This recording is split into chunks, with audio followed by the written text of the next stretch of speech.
Allô tout le monde, cette semaine à Audrey dans l'entrée, je suis avec l'influenceuse Karine Saint-Michel que vous avez vu bien sûr à OD, que vous avez vu dans les Carineries sur Nouveau et que vous pouvez entendre pratiquement toutes les semaines sur son podcast Libre S'expression. Donc aujourd'hui, on parle d'une passion que vous connaissez peu. On parle de sa vraie passion dans la vie, le jeu d'acteur. 1, 2, 3, let's go!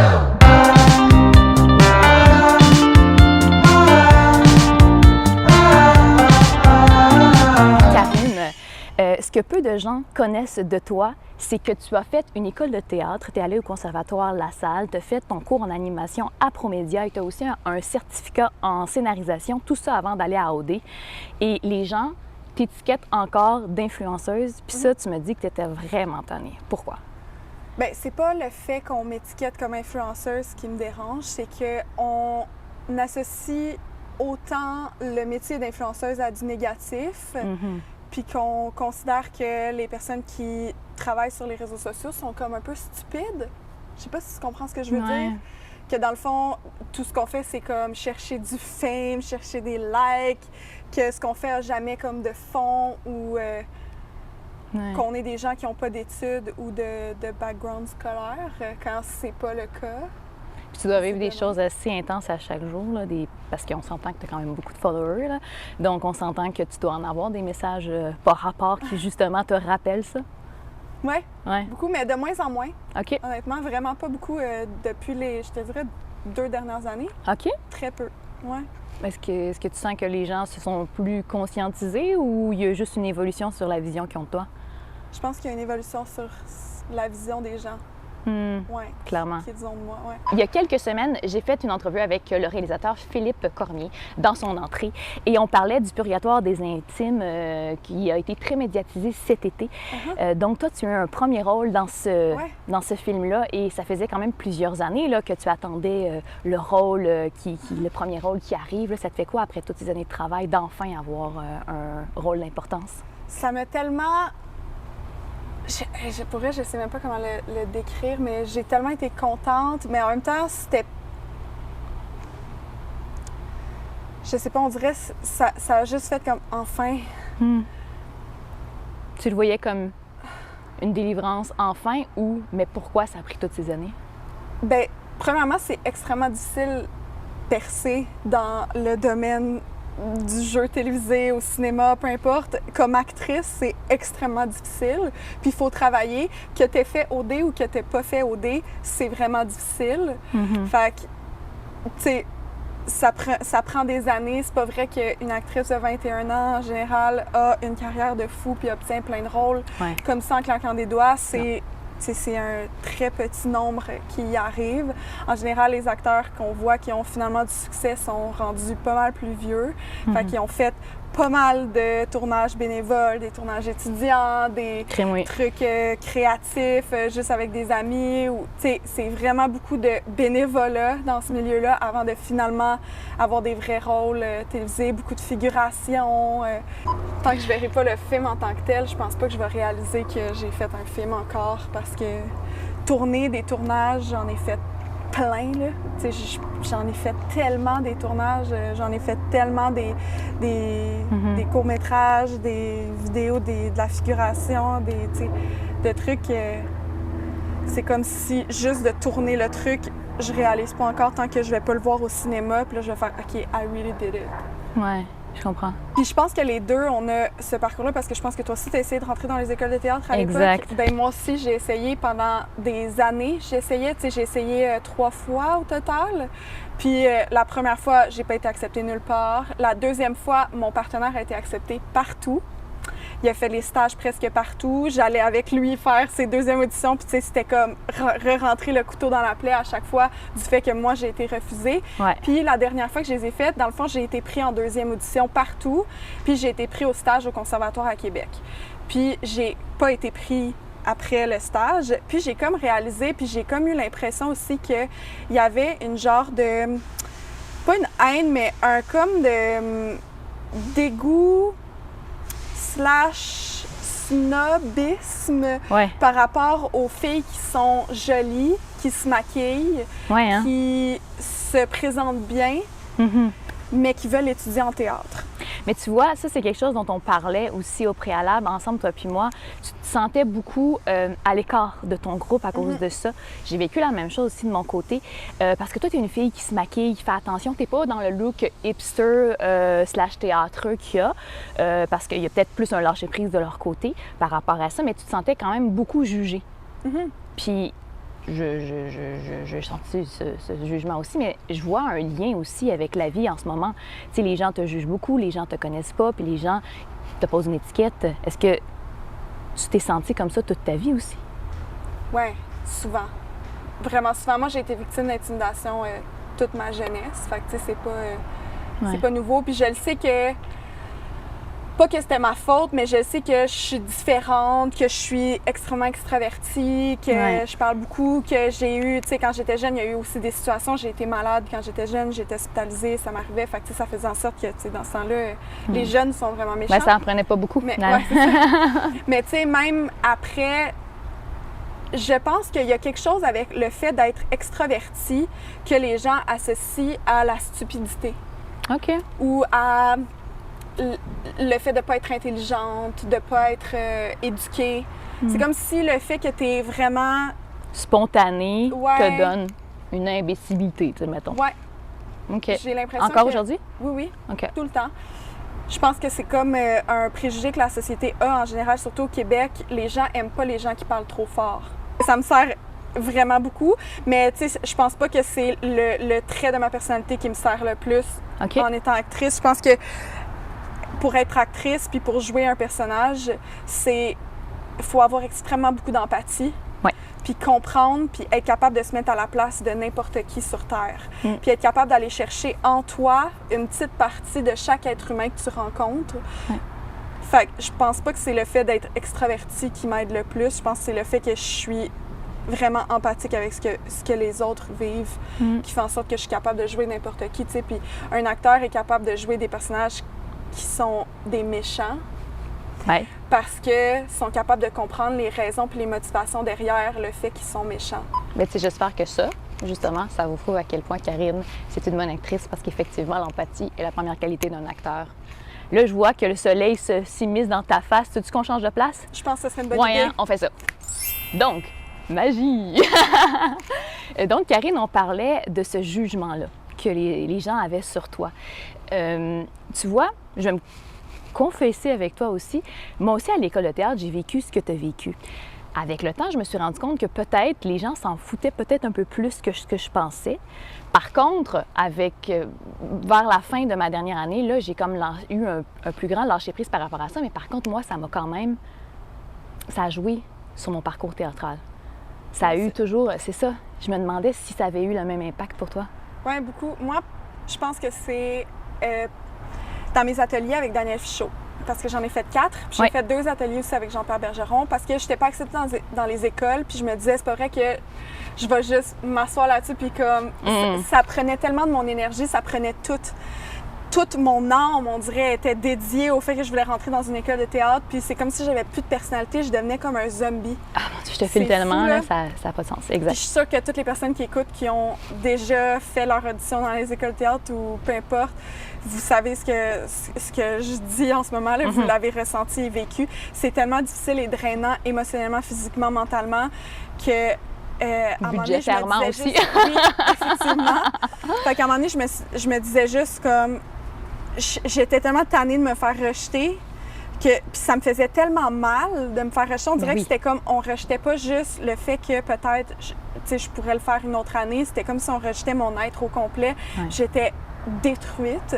Fait que je me suis dit, c'est pas vrai, je vais faire d'autres ateliers. Fait que là, j'ai commencé à faire des ateliers avec Daniel Fichot, j'ai fait des ateliers avec Jean-Pierre Bergeron, puis pendant un de mes ateliers avec Daniel Fichot, le prof, c'était Steve Pilarzik, il me dit, puis c'était souvent ça qui revenait comme commentaire, c'est « t'es trop sexuel ». Puis il me dit, t'es trop sexuel, dans tout ce que tu fais, on dirait que t'essaies de séduire. Okay. Même quand tu joues un personnage puis que t'essaies d'enlever tout ce qui est séduction, t'es encore sexuel. Okay. Là, j'étais comme... Mais ça se peut pas. Je me disais, ça se peut pas. Mais c'était ça que tu faisais ou c'était vraiment... Non, c'était pas vraiment inconscient. T'es juste sexuel, ça. Puis je comprenais pas. Puis j'arrivais pas à comprendre. Puis il disait, c'est même pas nécessairement comment tu fais tes actions, c'est juste comment tu regardes, comment tu t'habilles, comment tu te présentes. Même au neutre, même au normal dans ta vie, tu es tout le temps sexuel, puis tu es tout le temps dans la séduction. Fait qu'il reste toujours une petite goutte de ça dans ton jeu.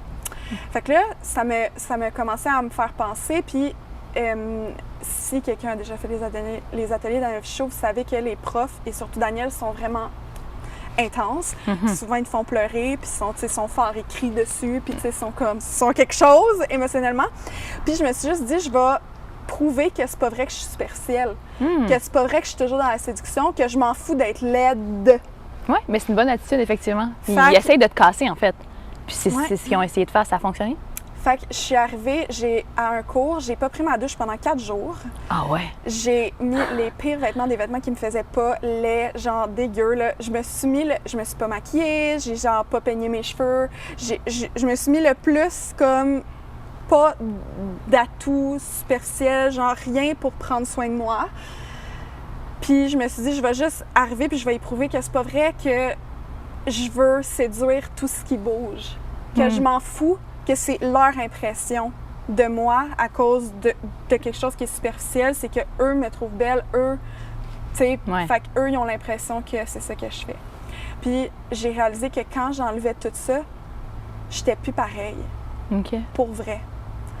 Puis à partir de ce moment-là, j'ai commencé à déconstruire tout comment j'agissais en vrai, réellement. Puis j'ai compris que c'est vrai que j'étais tout le temps dans la sensualité d'une certaine façon. Puis que j'étais tout le temps un peu en séduction. Puis j'ai tellement déconstruit la personne que je suis au neutre. Puis j'ai l'impression que j'ai plus ça. Puis même à un moment, je trouvais que j'étais trop dans l'extrême. J'étais rendue tellement plus sexuelle que j'avais perdu l'essence qui est moi, qui reste que moi, ma personnalité est un petit peu sexuelle, tu sais. Oui, c'est ça, mais en même temps, on ne veut pas se dénaturer puis devenir une autre personne totalement là, Exact. pour le bien de... Là, j'ai l'impression de que ce je que suis les autres revenue dessus, puis j'ai compris vraiment ce qu'il disait, puis j'ai compris pourquoi j'avais pas été acceptée dans les écoles. Donc, tu as déconstruit ce côté sexuel-là pour le remettre dans ton jeu, dans le purgatoire des intimes, puisque tu joues une travailleuse du sexe. Comment tu t'es préparée à ce personnage? Je l'ai vraiment analysé, OK? Puis dans mes cours, j'avais eu une liste de questions à poser à ton personnage. Fait que plein de questions, puis plein de trucs sur son background, sa vie, son enfance, etc. Puis je l'ai faite, mais j'ai passé des heures à le faire, là. À comme créer une histoire complète autour de ce personnage-là, puis créer son background qu'on voit zéro dans le film.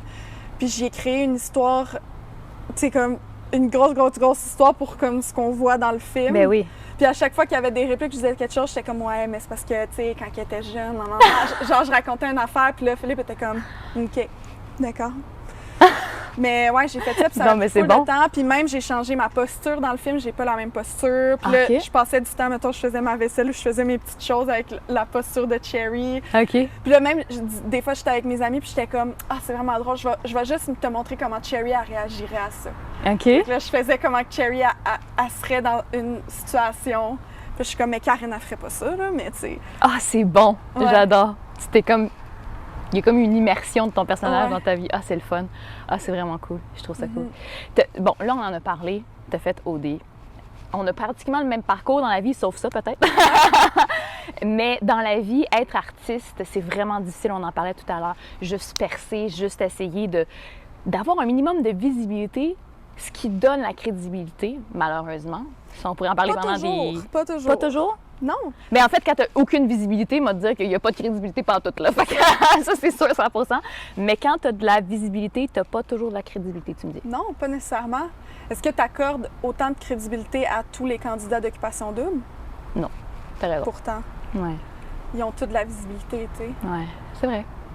Peu importe quel candidat d'occupation double fait quelque chose ou, tu sais, peu importe, met une photo en bikini sur Instagram, il va y avoir un article qui va sortir. Même si c'est une personne qui a été 2 semaines à OD, là, puis OK. qu'elle a 25 000 abonnés, fait qu'il y a une visibilité, mais pourtant, tu n'y accordes pas autant de crédibilité. Effectivement. C'est ça. T'as raison, t'as raison. Fait qu'il y a autre chose après, il y a comme à bâtir, puis que tu aies fait OD ou que tu n'aies pas fait OD, ça reste difficile de percer Ouais. dans le milieu artistique.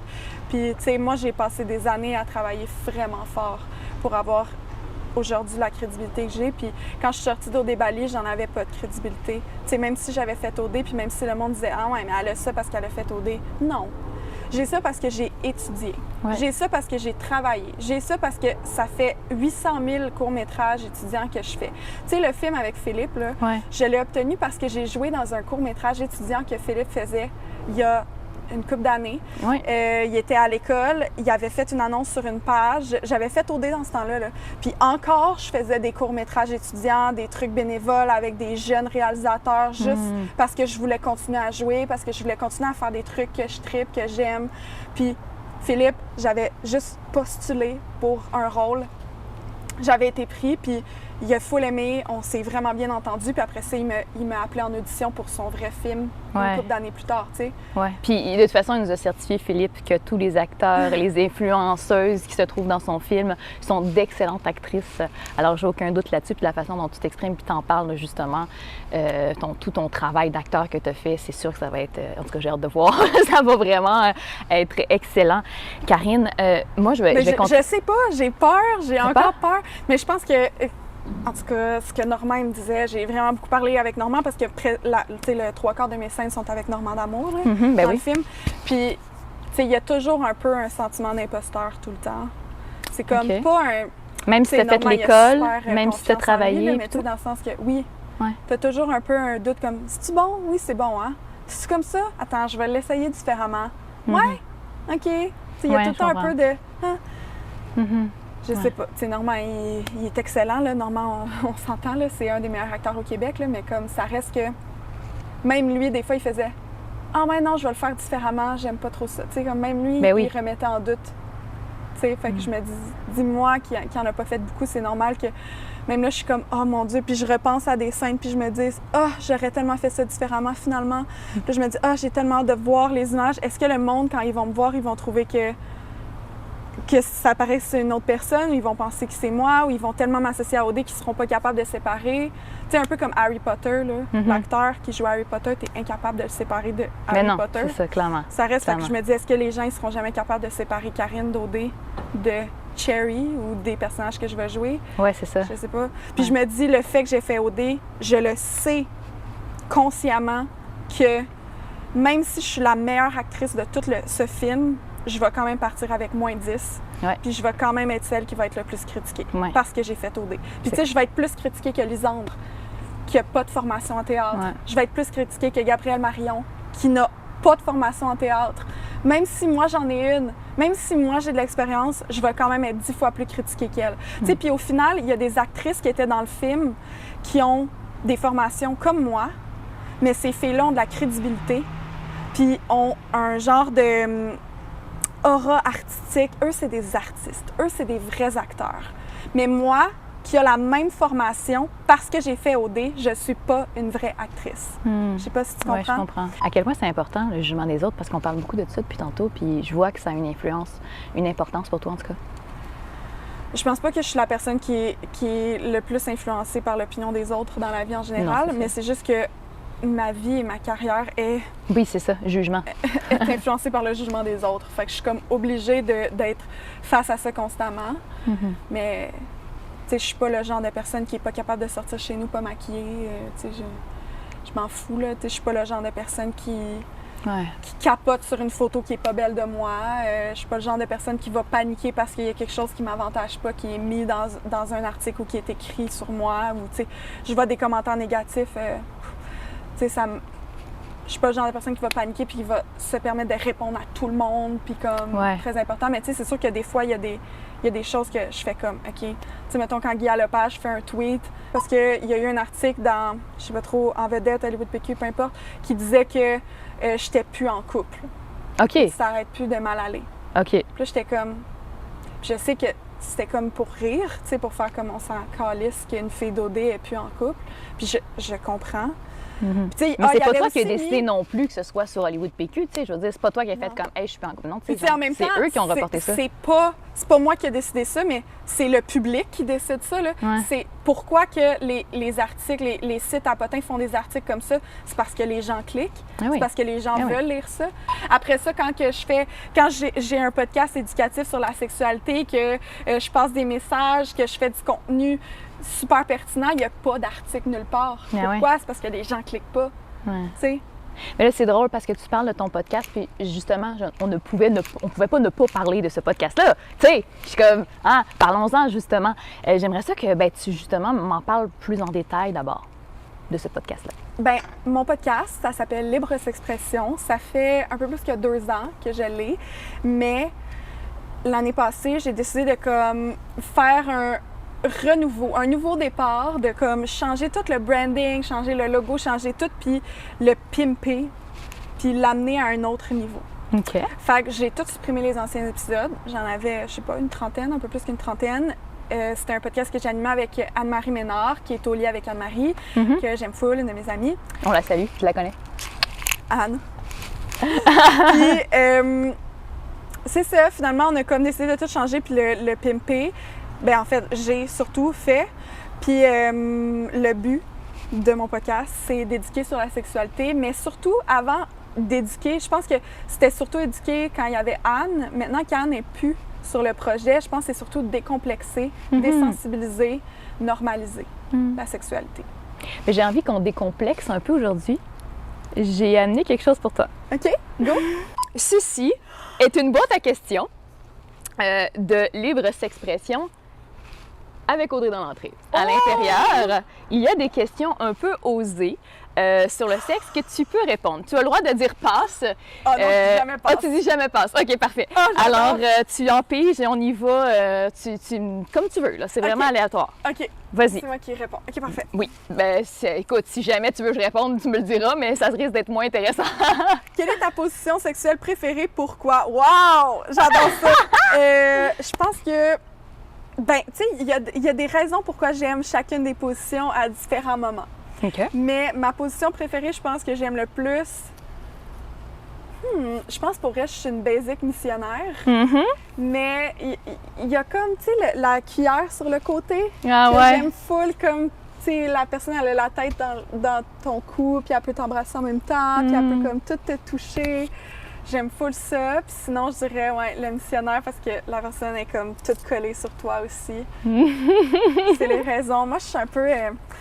même si je suis bien open sur la sexualité, je suis bien basic dans ma sexualité. Écoute, on aime ça. On aime ça. Hey, by the way, je tiens à dire, oui, il y a de l'ouverture ici, mais on le fait dans le respect. Donc, on ne veut pas avoir des messages d'invitation ou quoi que ce soit du côté de l'Instagram de Karine, s'il vous plaît. Merci, voilà, ceci est mentionné.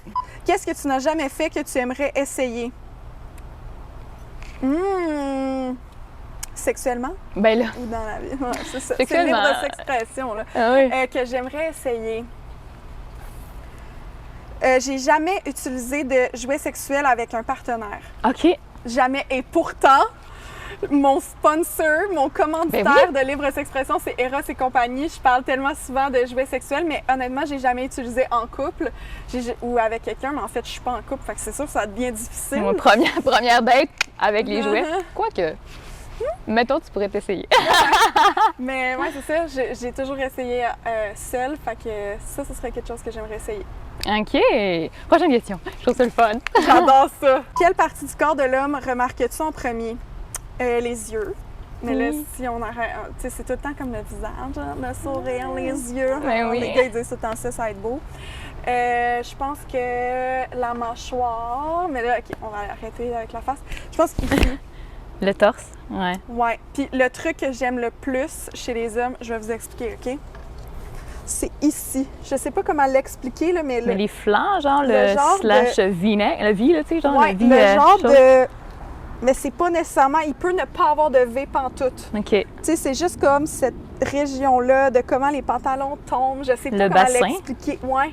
Genre. Je sais pas comment l'expliquer. Je trouve ça tellement chaud chez un gars. Oh! OK. D'accord. On a fait une petite dernière, OK? OK. Toi, c'est quoi, hein? La partie préférée? Ouais. C'est une bonne question. J'aime beaucoup les mains. Surtout quand elles sont agiles. Et je suis désolée, je sais que mon père écoute toujours mes vidéos.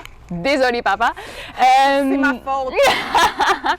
Et je ne suis pas contre une belle paire de fesses et je suis comblée de ce côté avec mon copain. Parfait! Écrivez-lui pas des messages. D'accord, merci. C'est ça, vous avez compris.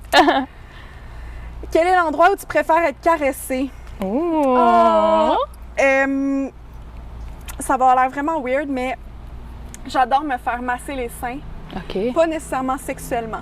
OK. Juste pas me faire titiller les mamelons, là. C'est pas Mhm. ça que je veux dire. Juste masser les seins, comme toucher les seins autour, genre la taille ici, c'est Ouais. comme c'est quelque chose que j'aime vraiment, vraiment me faire comme Je caresser, comprends. toucher, mais pas me faire grab de Non, même. là. c'est Pas ça. ça nécessairement. Tu sais, juste, je sais pas, je comprendrais dire, je te file, tu sais, la sensation de se sentir, je sais, tu sais, comme, je sais pas, femme, de se sentir Ouais. comme attrapée, de C'est comme, ça, exactement. ouais, de se sentir, je dis Soutenu, ouais, mais c'est bizarre ça, à dire, ouais. mais oui, exact. On aurait dit que c'est quelque chose qui ne se décrit point, mais qu'on se comprend là-dessus. Exactement. C'est un autre des points communs que nous avons.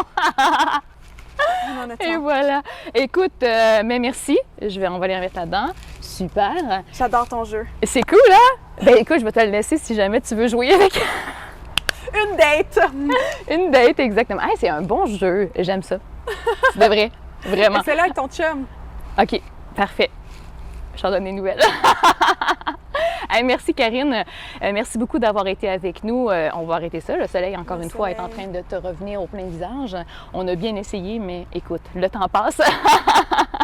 Merci d'avoir été avec nous. Je vous invite à liker la vidéo, à vous abonner à la chaîne, bien sûr, et on se dit à la semaine prochaine. Bye bye.